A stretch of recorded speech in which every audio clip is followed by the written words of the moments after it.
Hi guys, இன்னைக்கு நம்ம பார்க்க போகிறது ஆரஞ்ச் ஸ்பாஞ்ச் கேக்.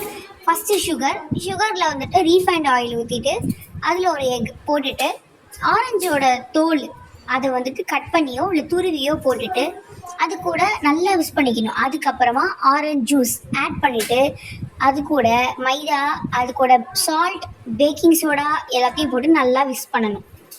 நல்லா மிக்ஸ் பண்ணிவிட்டு அதுக்கப்புறமா கட் அண்ட் ஃபோல்ட் மெத்தடில் இது பண்ணணும். கட் அண்ட் ஃபோல்ட் மெத்தடில் வந்துட்டு பீட் பண்ணிவிட்டு அதுக்கப்புறமா நம்ம வந்துட்டு ஒரு ட்ரேயில் போட்டுட்டு டூத்பிக் வச்சுட்டு நம்ம வந்துட்டு ரவுண்ட் பண்ணினோன்னா அதில் இருக்கிற லம்ஸ் எல்லாம் போயிடும். அதுக்கப்புறமா ப்ரீஹீட் பண்ண இட்லி பானையில் அதை வச்சுட்டு 20 மினிட்ஸில் எடுத்தோன்னா நம்ம கேக் ரெடி ஆகிடும். அதுக்கப்புறமா அதை நம்ம ஒரு பிளேட்டில் மாற்றிட்டு கட் பண்ணி எடுத்து அமுக்கி ப்ரெஸ் பண்ணி பார்த்தோன்னா நல்லா ஸ்பாஞ்சியாக இருக்கும். அவ்வளோதான், கேக் ரெடி. Bye bye.